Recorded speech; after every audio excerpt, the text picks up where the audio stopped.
Mi padre le dio a mi hijo un juguete roto por Navidad y dijo, los regalos de verdad son para la familia. Mi hijo se echó a llorar mientras los otros niños se reían disimuladamente. 20 minutos después, di por terminada su fiestecita. Muy bien, Reddit. Lo que están a punto de leer es realmente jodido. Mis padres le faltaron el respeto a mi hijo adoptivo y dejaron claro que no era de la familia, así que lo manejé de una manera que nunca imaginaron. Preparen sus palomitas y disfruten de este desastre.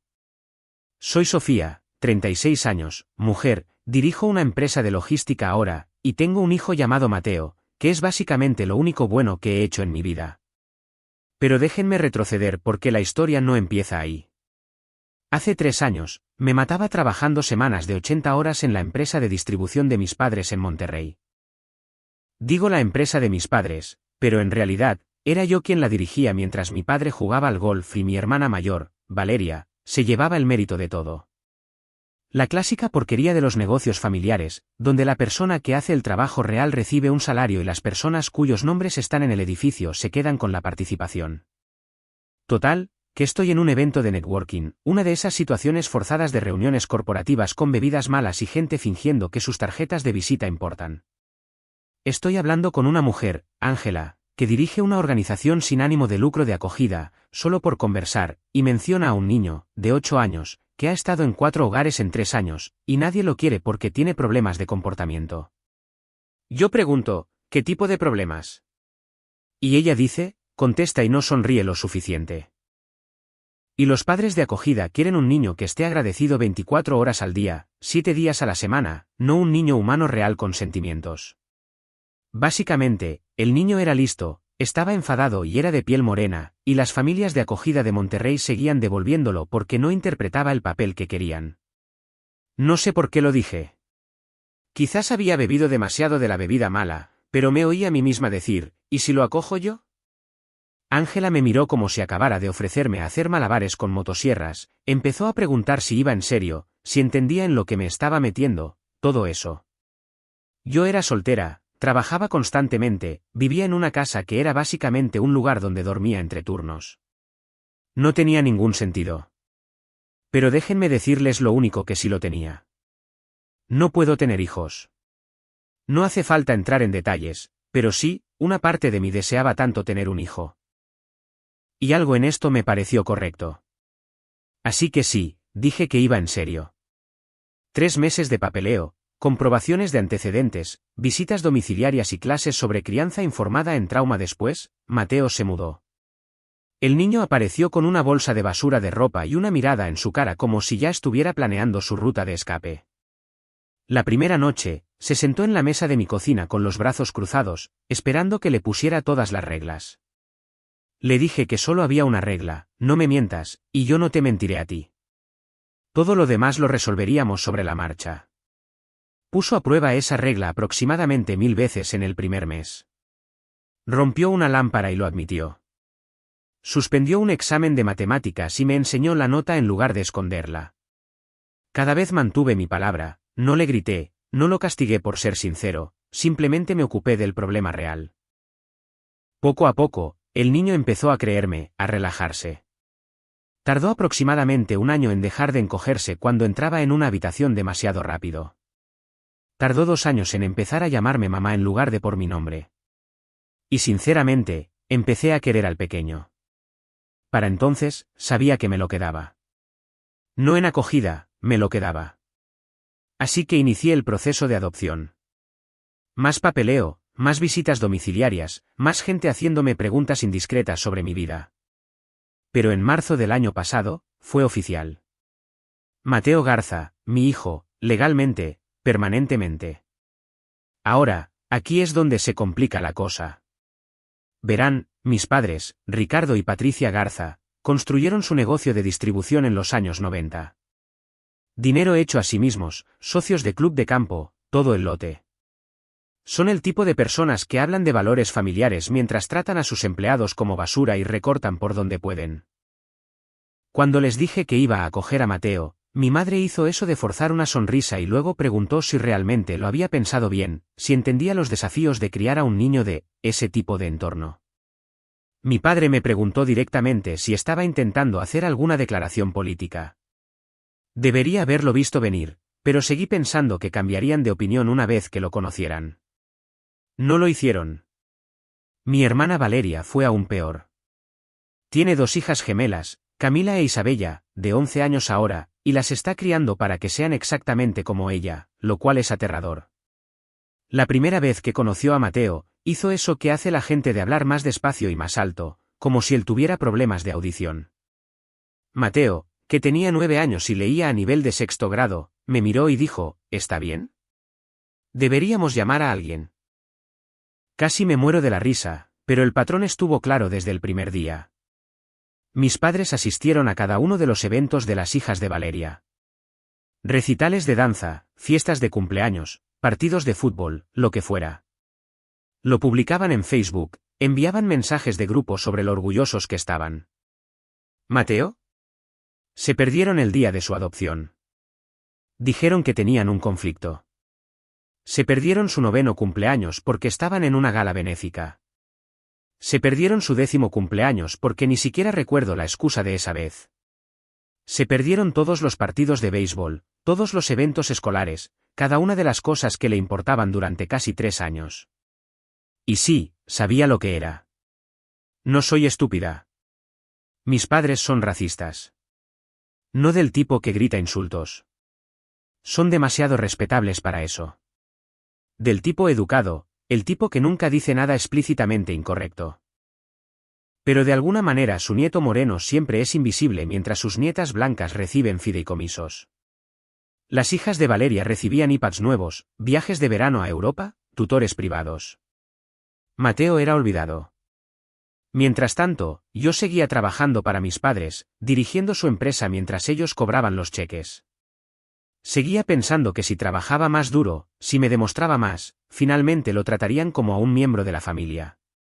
Estúpido, lo sé, pero así es la disfunción familiar. Sigues pensando que esta vez será diferente.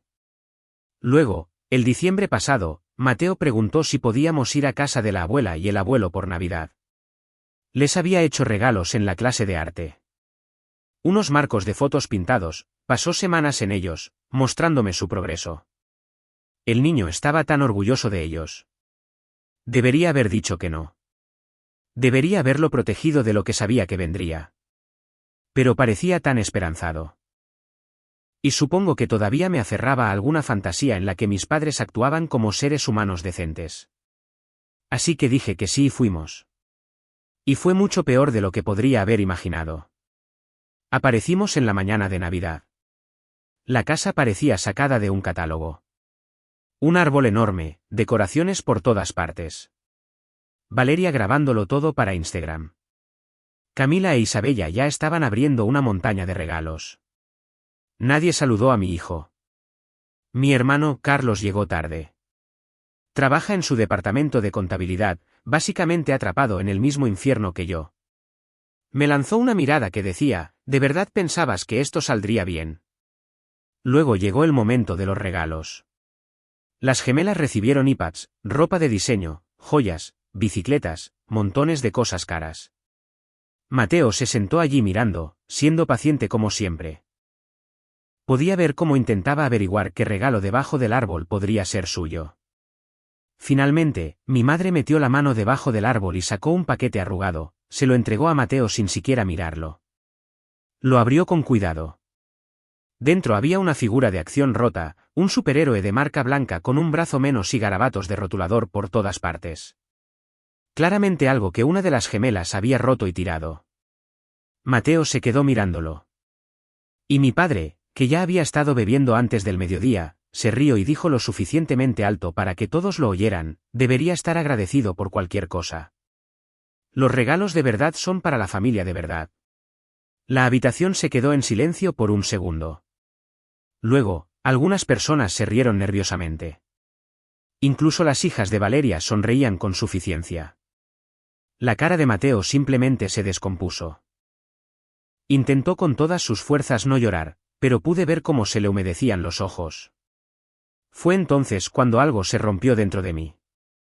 No fue un impulso. Se rompió como un hueso. De forma limpia y permanente. Carlos se levantó y empezó a gritarles. Les dijo que eran asquerosos. Que estaban humillando a un niño. Mi padre le dijo que se callara. Valeria puso los ojos en blanco como si Carlos estuviera siendo dramático. Puse mi mano en el hombro de Mateo y salimos. Estaba temblando, empezó a llorar en el coche, preguntando si tal vez había otro regalo que se habían olvidado de darle. Le dije, no, mi amor. Eso era todo. Eso es lo que pensaban que se merecía. Carlos nos siguió afuera, le dijo a Mateo que subiera a donde sus hijos estaban jugando videojuegos. Antes de que Mateo entrara, Carlos me miró y dijo, deberías haber quemado este puente hace años, hermana. Tenía razón. Volví a esa sala de estar. Ya habían seguido adelante. De vuelta a su pequeña Navidad perfecta. Recogí los 2 regalos que había traído, un reloj de 7.500 pesos para papá, un paquete de spa para mamá, y los volví a meter en mi bolso. Mi padre se dio cuenta, me preguntó qué demonios estaba haciendo. Los miré a todos y dije, ¡Feliz Navidad! Se acabó. Pensaron que me refería a que me iba. No era así. Quería decir que se había acabado todo. Renuncio, les dije. Mi padre empezó a reír como si estuviera siendo dramática. Así que les conté el resto. Que había pasado los últimos 18 meses construyendo algo.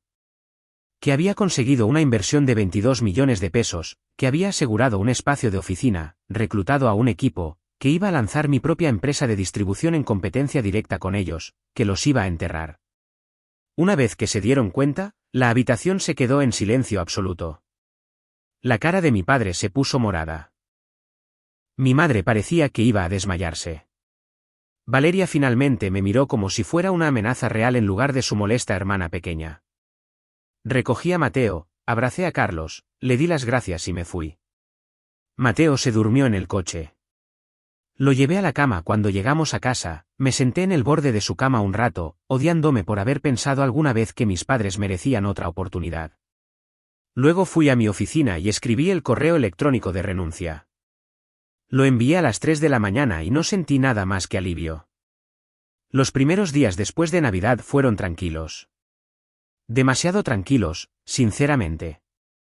Esperaba que mi teléfono explotara, pero nada. Silencio de radio por parte de todos ellos. Luego, una semana después, mi madre me envió un mensaje de texto. Espero que Mateo disfrutara de su regalo. Era solo una bromita. Estás siendo demasiado sensible. Me quedé mirando ese mensaje. ¿Una broma? Que un niño de 10 años recibiera un juguete roto mientras sus primas recibían iPads era una broma. Bloqueé su número y volví al trabajo. Mi padre lo intentó después desde un número diferente.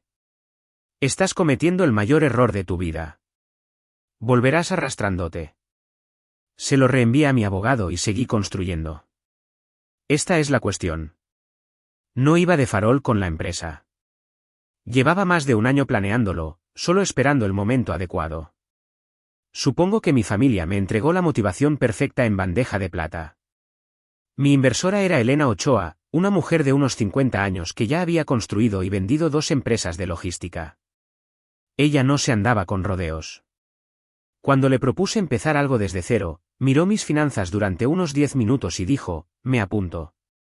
A las 3 semanas de renunciar, ya tenía un espacio de oficina alquilado, una página web en funcionamiento y 8 empleados listos para empezar. La llamamos Soluciones Logísticas Atlas porque no soy creativa con los nombres y a Mateo le gusta la mitología griega. Mi gerente de operaciones era Javier Mendoza, un tipo que había trabajado para mis padres durante 6 años antes de renunciar. Me había llamado unos 2 meses antes de Navidad y me dijo que buscaba una nueva oportunidad. Cuando le conté lo que estaba planeando, simplemente se rió y dijo, ¿cuándo empiezo? Más tarde, me contó por qué dejó la empresa de mis padres. Mi padre lo había llamado elocuente, como si fuera sorprendente. Mi madre seguía preguntándole si realmente era el gerente cada vez que no lo reconocía en el almacén. La muerte por 1000 cortes de papel. Javier y yo conectamos de inmediato. Conocía la industria al dedillo. Tenía relaciones con proveedores de los que yo nunca había oído hablar. Y cuando le conté lo que pasó con Mateo en Navidad, simplemente asintió y dijo, sí, he conocido a tus padres. Vamos a destruirlos. A mediados de enero, habíamos firmado con nuestros primeros 8 clientes. 3 de ellos eran antiguos clientes de mis padres que se pasaron después de que me pusiera en contacto con ellos. Resulta que mucha gente había estado esperando una alternativa a Distribuidora Garza. Un tipo, un gerente de almacén con el que había trabajado durante años, me dijo sin rodeos, todo el mundo sabía que eras tú quien realmente dirigía ese lugar. Tu padre es un idiota. Y mi teléfono permaneció en silencio en el frente familiar. Ni llamadas de Valeria, ni chantajes emocionales de mamá, ni amenazas de papá, nada. Sin embargo, el Instagram de Valeria contaba una historia diferente. Empezó a publicar citas vagas sobre la traición, la familia falsa y la gente que te apuñala por la espalda. Muy sutil. Luego, a finales de enero, Mateo me preguntó algo que me dolió en el pecho. Estábamos cenando y dijo, mamá, ¿crees que no les gusto a la abuela y al abuelo porque soy moreno?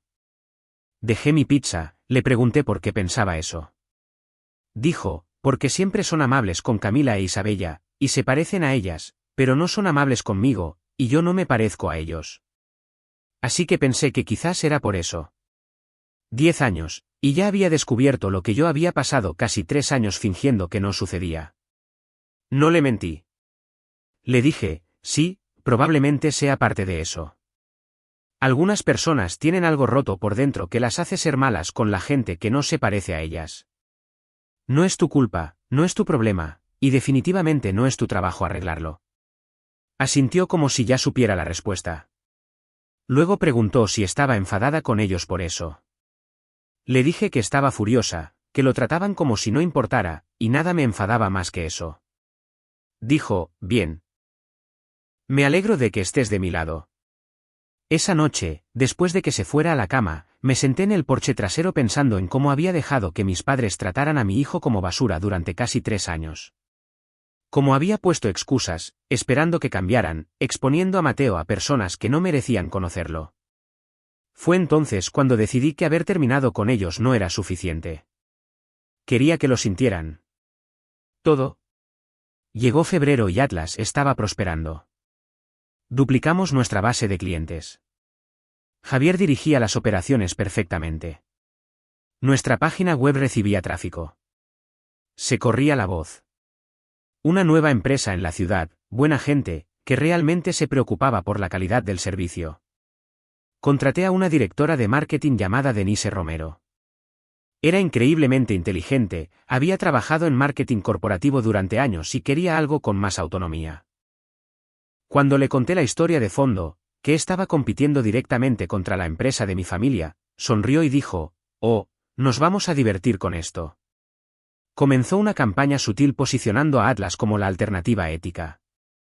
Nuestra página web enfatizaba la transparencia, el trato justo a los empleados, la inversión en la comunidad, todo lo que la empresa de mis padres afirmaba ser pero no era. Entonces recibí una invitación por correo. Sobre blanco, borde dorado, la letra de mi madre, una tarjeta formal, invitándome a una cena familiar en su casa. 14 de febrero, día de San Valentín. Reconectemos. Solo la familia inmediata. Sin disculpas, sin reconocimiento de lo que pasó. Interesante. Javier la vio en mi escritorio, preguntó qué iba a hacer. Le dije que lo estaba pensando. Dijo, si vas, te pongo un micrófono porque esto va a ser bueno. Llamé a Carlos esa noche. Había recibido la misma invitación, dijo que no pensaba ir hasta que escuchó algo interesante. El cliente más grande de mis padres, una cadena minorista regional que representaba alrededor del 30% de sus ingresos, había terminado silenciosamente su contrato hacía 3 semanas. Ese mismo cliente se había puesto en contacto conmigo 5 días antes, preguntando por la capacidad de Atlas. Decidí aparecer, no porque quisiera la reconciliación, sino porque quería verlo retorcerse. El 14 de febrero fue un día frío y lluvioso. Llegué a su casa sobre las 6, me senté en el coche un minuto y luego entré. La cara de mi madre era todo sorpresa falsa y cálculo. Se había arreglado, probablemente pensando que venía a disculparme. Mi padre ya estaba en la mesa con una copa en la mano. Valeria parecía molesta al verme. Claramente ya había tomado unas cuantas copas. No traje a Mateo, obviamente. Nadie preguntó por él. Ni siquiera mencionaron su nombre. Durante 40 minutos, hablaron de trivialidades. Papá habló de cosas de la industria. Mamá presumió de su reputación.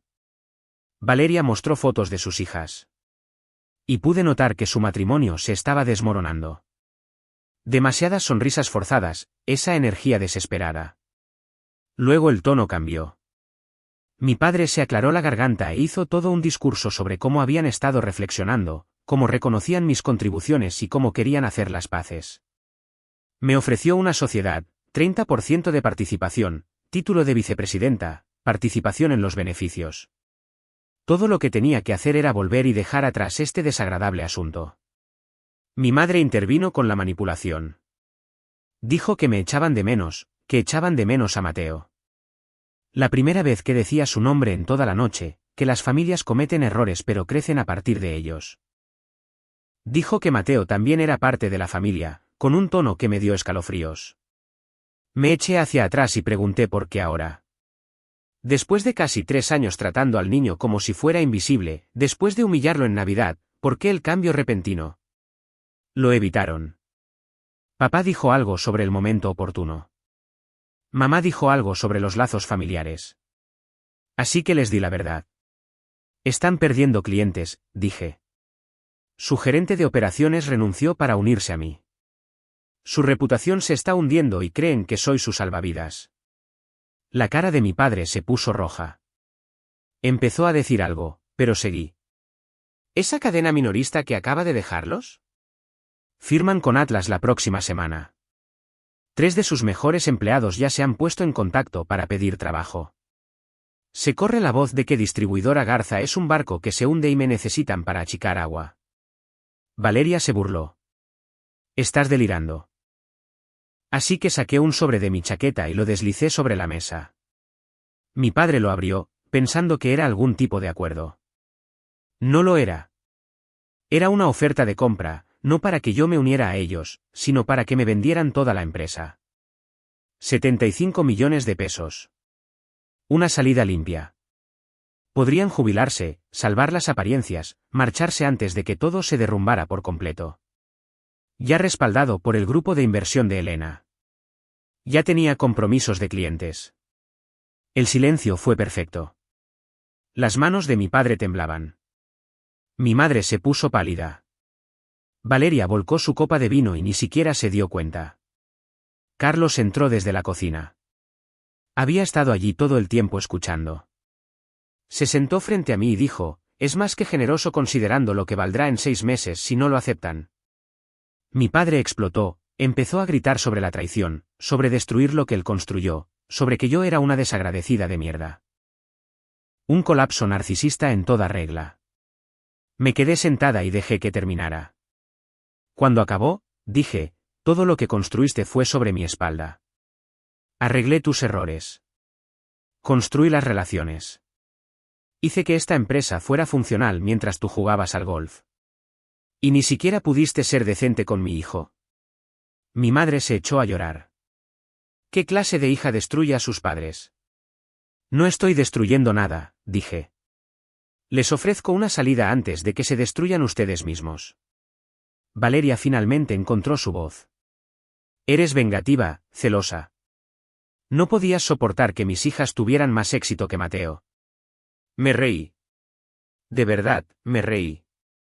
Tus hijas son unas niñas ricas de 11 años que nunca han trabajado por nada. Mateo tiene más carácter en su dedo meñique que las dos juntas. Me llamó racista. De hecho, jugó esa carta. Dijo que estaba obsesionada con la raza y que usaba a Mateo para hacer alguna declaración política. Me levanté y les dije que tenían una semana para considerar la oferta.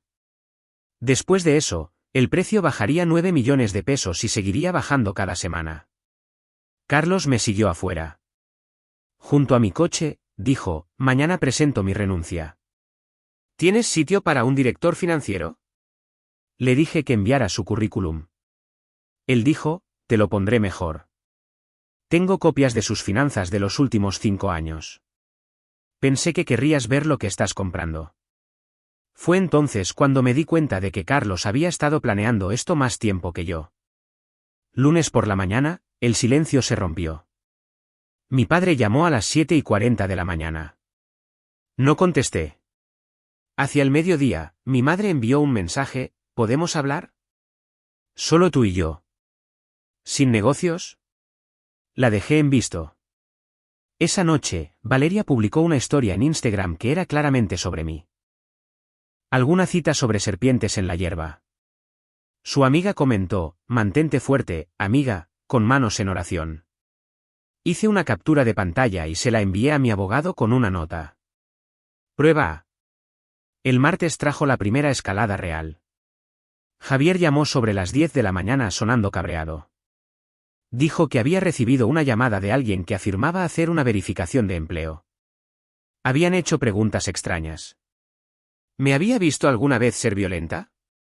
¿Tenía problemas de sustancias? ¿Preocupaciones sobre mi estabilidad? Les dijo que se fueran al diablo y colgó. El mensaje era claro. Mis padres intentaban sacar trapos sucios. Llamé a mi abogado, Esteban. Dijo que teníamos motivos para una orden de cese y desistimiento, pero aconsejó esperar, documentar todo, dejar que siguieran cavando su propia tumba. El miércoles, las cosas se pusieron personales. La escuela de Mateo me llamó al trabajo. Dijeron que alguien que afirmaba ser de la familia había llamado preguntando por el horario de Mateo, las autorizaciones de recogida, preocupaciones sobre la custodia. La escuela siguió el protocolo y me llamó de inmediato. Cuando llegué, el director me mostró las notas. La persona que llamó se identificó como la abuela Garza, y dijo que yo era inestable y que estaba preocupada por la seguridad del niño. Ahí fue cuando dejé de ser paciente. Ahí fue cuando decidí declarar la guerra total. Llamé a Esteban, se lo conté todo. Dijo: tenemos más que suficiente para una orden de alejamiento y una demanda por difamación. Pero yo quería más. Quería que sintieran lo que es que alguien vaya a por tu hijo. Esteban preguntó: ¿qué quieres hacer? Dije: desmantelarlos pieza por pieza. Esta es la cuestión de trabajar en la empresa de tus padres durante 15 años. ¿Sabes dónde están enterrados todos los cadáveres? Pagos atrasados a contratistas, deducciones de impuestos cuestionables, cláusulas de no competencia que no se sostendrían, violaciones de la Secretaría del Trabajo y Previsión Social en el almacén, errores de nómina que siempre favorecían a la empresa. Llevaba años cubriendo esas huellas. Ahora eran munición. Carlos cumplió. Había estado documentando todo en silencio durante meses. Me trajo una memoria USB con 5 años de registros financieros, memorandos internos, cadenas de correos electrónicos. Me senté con Esteban, Elena y Javier a revisarlo todo. Elena me miró y dijo: ¿cómo de agresiva quieres ser? Pensé en Mateo llorando en Navidad. Pensé en mi madre llamando a su escuela. Quiero que entiendan lo que pasa cuando van a por mi hijo, dije. Elaboramos la estrategia durante la semana siguiente. Primer paso: Esteban envió una orden de cese y desistimiento exhaustiva a los 3, detallando cada instancia de acoso, incluyendo documentación, y advirtiendo que cualquier contacto adicional resultaría en una acción legal inmediata. Segundo paso: presenté quejas ante la Secretaría del Trabajo y Previsión Social sobre violaciones de seguridad en su almacén. Nada fatal, pero suficiente para desencadenar una inspección que les costaría tiempo y dinero. Tercer paso: me puse en contacto con 4 de sus principales clientes restantes. No para robarlos, solo para tener conversaciones sobre la industria, sobre el enfoque de Atlas. Nunca mencioné a mis padres. No fue necesario. 3 se cambiaron a Atlas en 2 semanas. El cuarto empezó a hacer preguntas incómodas a mis padres. Pero guardé lo mejor para el final. Un cliente que mis padres no podían permitirse perder, una empresa manufacturera en Guadalajara. Representaban alrededor del 40% de los ingresos de distribuidora Garza. Yo había construido esa relación desde cero hacía 8 años. El director ejecutivo era Francisco Durán. Lo llamé y le pregunté si tenía tiempo para almorzar ese fin de semana. Dijo: claro. El sábado, conduje hasta Guadalajara. Hablamos de la vida, de los negocios. Finalmente, preguntó cómo iban las cosas con la empresa de mis padres. Le dije que me había ido, que había empezado mi propio negocio. Asintió como si lo esperara. Luego dijo, tu viejo me llamó hace 2 semanas, intentó decirme que robaste listas de clientes e información confidencial, dijo que eras inestable, que cualquiera que hiciera negocios contigo corría un riesgo. No dije nada. Francisco tomó un sorbo y dijo, le dije que te conozco desde hace 8 años, y el único riesgo que veo es seguir trabajando con alguien que tiraría a su propia hija debajo del autobús. Sacó un contrato. Este es nuestro acuerdo actual con distribuidora Garza, a renovar en 30 días. Me gustaría ver una propuesta de Atlas. Le entregué la propuesta en 48 horas. Firmó 2 semanas después. Eso fue 32 millones de pesos en ingresos anuales que simplemente se esfumaron. Y fue entonces cuando supe que no solo los había vencido. Había terminado lo que ellos empezaron. Marzo entró como una bola de demolición. En los primeros 10 días, mis padres perdieron 3 clientes más. Su jefe de logística renunció. El almacén no pasó la inspección de la Secretaría del Trabajo y Previsión Social y les impusieron multas. El Instagram de Valeria pasó de citas pasivo-agresivas a un colapso total. Publicó una larga diatriba sobre gente falsa que apuñala a sus familias por la espalda. Luego otra sobre personas que usan a los niños como accesorios. Esa segunda recibió un comentario de su amiga Jessica. Amiga, viste a tus padres humillar a ese dulce niño en Navidad y no dijiste nada. Mírate en el espejo. Los comentarios permanecieron 2 horas antes de que Valeria borrara toda la publicación. Ya le había hecho una captura de pantalla. Mateo, por cierto, estaba prosperando. Entró en el equipo de béisbol de la escuela, tenía amigos sólidos, dejó de preguntar por mis padres. Una noche, mientras jugábamos videojuegos, dijo, me alegro de que nos fuéramos ese día. Le pregunté por qué. Dijo, porque ahora sé que siempre me vas a elegir a mí, y eso se siente bien. 10 años, soltando verdades como un terapeuta. Mientras tanto, Carlos se unió oficialmente a Atlas como director financiero, trayendo consigo conocimiento interno. Mis padres estaban perdiendo dinero, perdiendo clientes más rápido de lo que podían reemplazarlos. La oferta de compra había estado sobre la mesa durante 3 semanas. Ninguna respuesta oficial, pero Carlos dijo que había discusiones acaloradas en la oficina. Mamá quería aceptarla. Papá se negaba a admitir la derrota. Valeria los presionaba para que lucharan, pero nadie tenía un plan. Luego vino su contraataque. Y miren, esperaba algo desesperado. Simplemente no esperaba que fuera tan estúpido. Alguien presentó una queja en la Profeco afirmando que Atlas se dedicaba a la publicidad engañosa y robaba listas de clientes. Anónima, pero Esteban la rastreó hasta una dirección de protocolo de Internet registrada en la casa de Valeria. 3 empleados recibieron mensajes en LinkedIn de un reclutador ofreciéndoles trabajos en distribuidora Garza con una compensación significativamente mejorada. Todos los mensajes llegaron en 1 hora. Los 3 empleados me los reenviaron de inmediato. Javier miró las cifras y se rió. Prometían salarios que la empresa no podía permitirse. Luego, mi padre llamó a Elena directamente, le dejó un mensaje de voz que supuestamente era sobre una oportunidad de negocio, pero se convirtió en una diatriba de 2 minutos sobre cómo yo era una traidora y emocionalmente inestable. Elena me lo reenvió con una nota. Tu padre nos acaba de dar un caso de difamación clarísimo. ¿Quieres que se lo envíe a Esteban o lo saboreo primero? Lo saboreé durante 30 segundos y luego se lo envié a Esteban. Pero el cuarto golpe cruzó la línea. Alguien llamó al DIF y presentó una denuncia alegando que estaba descuidando a Mateo, que a menudo lo dejaban solo, que había preocupaciones por su seguridad. El DIF tiene que investigar todas las denuncias. La trabajadora social que apareció fue profesional, se disculpó. Habló con Mateo, miró alrededor, comprobó que estaba alimentado, sano y seguro. Me dijo que podía notar que la denuncia era maliciosa, pero aún así tenía que presentar la documentación. Antes de irse, dijo, extraoficialmente, quienquiera que haya llamado hizo referencia a detalles específicos que solo la familia conocería. Mencionaron la adopción, preocupaciones sobre tu capacidad para ser madre. Llevo 12 años en este trabajo.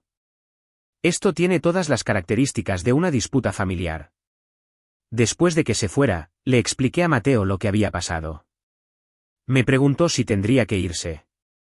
Le dije que de ninguna manera, que alguien había mentido para causar problemas. Me abrazó y dijo, sé quién llamó. Fueron ellos, ¿verdad? Niño listo. No le mentí.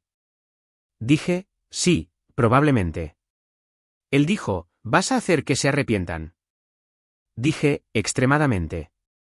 Esa noche, convoqué una reunión de emergencia, Esteban, Elena, Carlos y Javier. Les expuse todo. Esteban dijo que teníamos suficiente para órdenes de alejamiento, una demanda por acoso, posiblemente cargos penales si podíamos probar quién llamó al DIF. Elena dijo, o podríamos acabar con ellos financieramente y dejar que el mercado haga el trabajo. ¿Por qué no ambas cosas?, dije. Carlos mostró las finanzas, demostrando que Distribuidora Garza operaba con pérdidas, quemando sus reservas de efectivo tratando de competir. Les quedaban 2 clientes importantes, ambos descontentos con el servicio. Le pregunté si podía contactar a esos clientes. Dijo, ya lo hice. Están esperando tu llamada. En una semana, ambos se cambiaron a Atlas.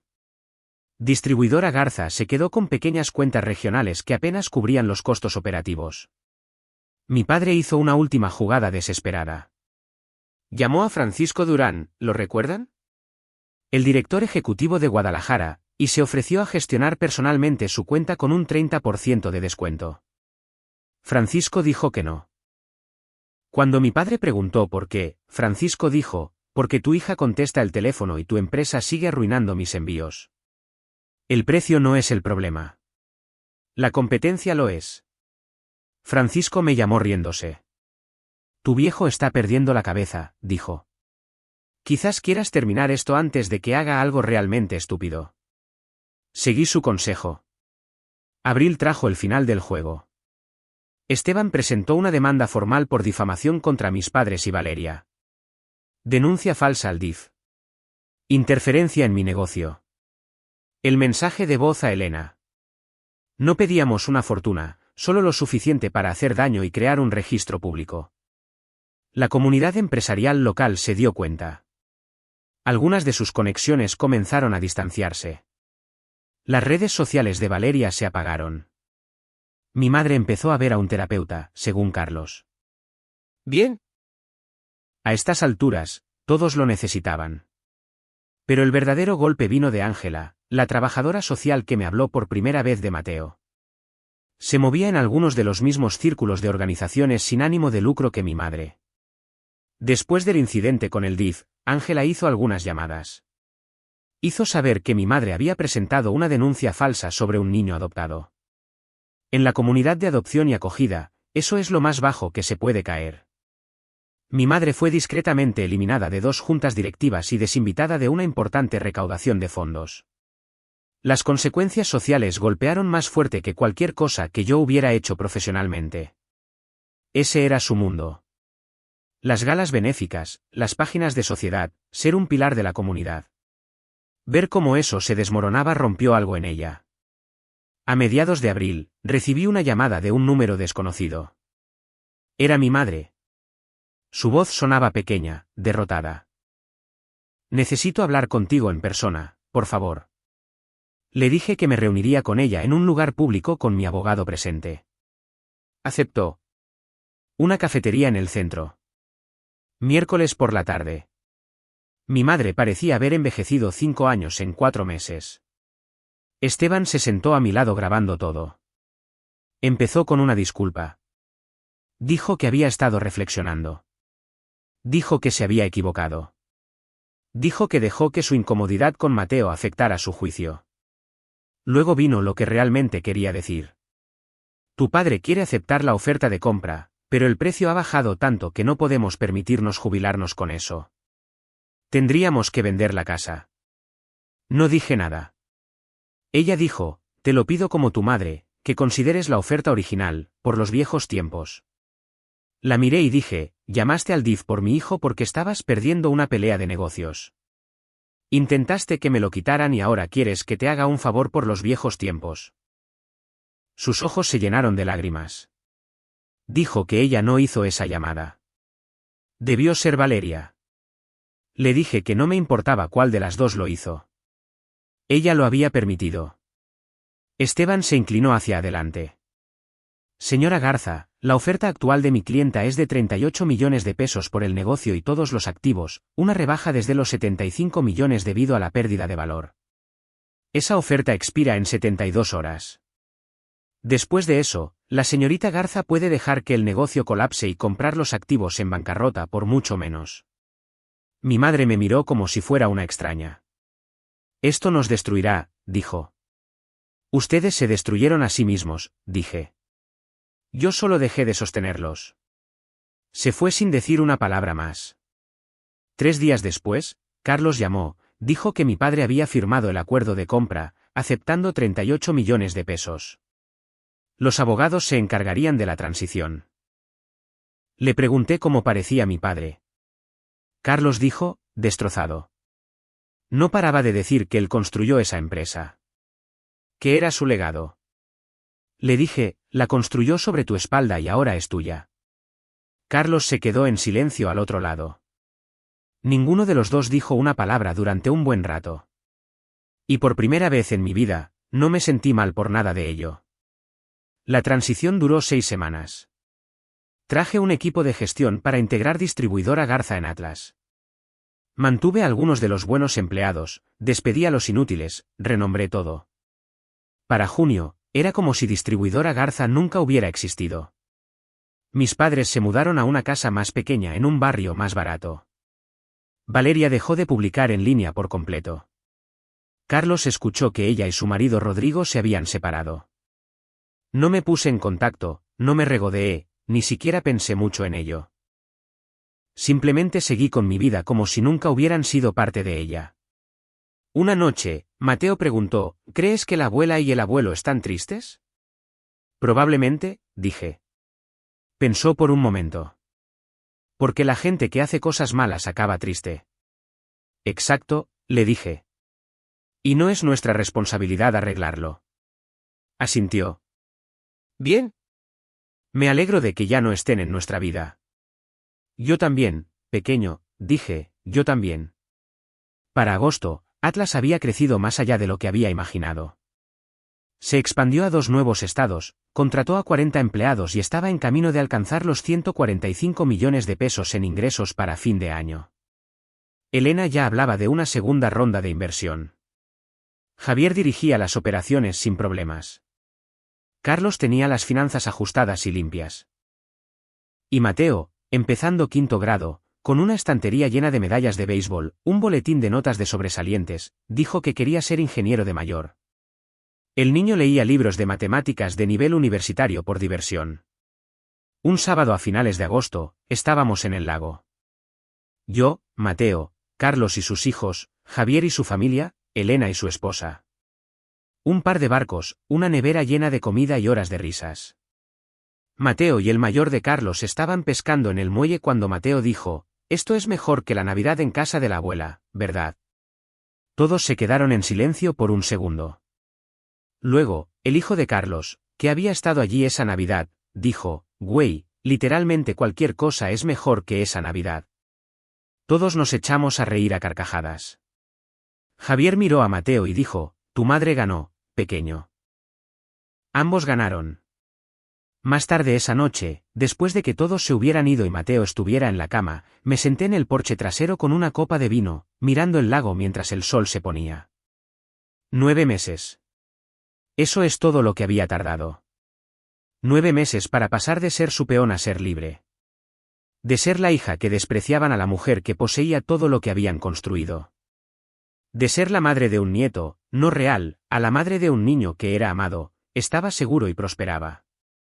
Algunas personas podrían decir que fui demasiado lejos. Que la familia debe perdonar. Que la venganza no cura. Esas personas nunca vieron a su hijo llorar en Navidad porque sus abuelos le dieron basura mientras sus primos desenvolvían iPads. Esas personas nunca tuvieron a su propia madre llamando al DIF para intentar quitarles a su hijo. Si te metes con mi hijo, te aniquilo. Así de simple. Mi teléfono vibró. Número desconocido. Casi lo borro, pero luego vi el mensaje. Soy Ángela. Espero que tú y Mateo estén bien. Me enteré de lo que pasó con tu familia. Quería decirte que estoy orgullosa de ti por protegerlo.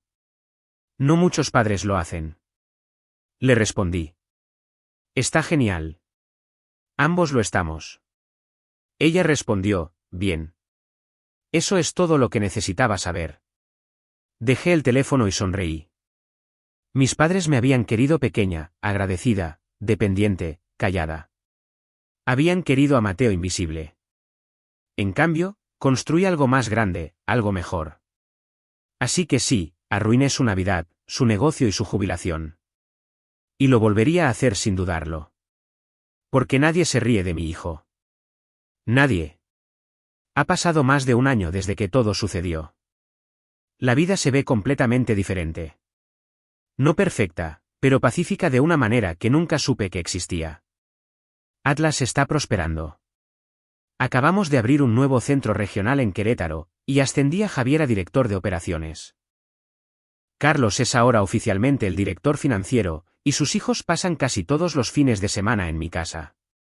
Elena sigue siendo mi mentora y ocasional abogada del diablo, siempre recordándome que crezca con inteligencia y proteja la cultura. Se prevé que superemos los 215 millones de pesos en ingresos el próximo trimestre. Pero nada de eso se compara con lo que está sucediendo en casa. Mateo cumple 11 el mes que viene. Sigue obsesionado con la mitología griega. Ahora está leyendo la Odisea y explicándome las metáforas como un pequeño profesor. Se unió a un club de robótica en la escuela, llegó a la competencia estatal, y cuando anunciaron a su equipo como finalista, me miró en las gradas, con los ojos brillantes. Como si todavía no pudiera creer que alguien estuviera allí para él. Después, me abrazó y dijo, «Hacemos un buen equipo, ¿eh?» «Sí, pequeño. Realmente lo hacemos». Ya no habla de mis padres. No realmente. La última vez que sus nombres surgieron fue cuando su escuela pidió a los estudiantes que escribieran redacciones sobre la familia. Escribió sobre mí, Carlos, Javier y Elena. Nos llamó su familia elegida. Cuando lo leí, lloré más fuerte que en años. A veces todavía paso en coche por la antigua casa de mis padres. Ahora es más pequeña, desgastada por los bordes. Las contraventanas necesitan pintura. El jardín ya no es perfecto. Valeria vive a unos pueblos de distancia, trabajando en algún trabajo de consultoría. Sus publicaciones son todas sobre energía curativa y empezar de nuevo. Y tal vez realmente lo esté intentando. No le deseo ningún mal. Simplemente no le deseo nada. Mi padre. Carlos dice que pasa sus días viendo la televisión y bebiendo en silencio. Mamá se ha unido a un nuevo grupo de la iglesia intentando reconstruir su imagen en un estanque más pequeño. No me han vuelto a contactar desde el día que firmaron los papeles. No creo que lo hagan nunca. Y está bien. El mundo no se acabó cuando me alejé de ellos. Empezó. He aprendido algo a través de todo esto. El perdón no consiste en dejar que la gente vuelva a entrar en tu vida. Consiste en dejarlos atrás y seguir caminando más ligera. Los perdoné, pero solo en el sentido de que me negué a seguir cargando con su veneno. Hace unas semanas, Mateo y yo estábamos en el porche viendo cómo se acercaba una tormenta de verano. Preguntó, ¿crees que alguna vez piensan en nosotros? Probablemente, dije. ¿Crees que lo sienten? Quizás, le dije. Pero el arrepentimiento no arregla quiénes son. No les debes a personas así un espacio en tu corazón. Asintió, pensativo, y luego dijo, bien. No quiero desperdiciar ningún espacio. Ese niño. Cada vez que pienso que le estoy enseñando algo, acaba enseñándome él a mí. Más tarde esa noche, lo arropé, le besé la frente y me quedé allí un rato, viéndolo respirar, seguro, feliz, intacto. Todo lo que siempre quise fue que supiera que era amado, realmente amado por alguien que nunca lo haría sentir pequeño. Y si tuve que quemar todo lo que vino antes para darle eso, entonces volvería a encender la cerilla cada vez. Porque eso es lo que se supone que debe hacer la familia. Proteger, construir, sanar.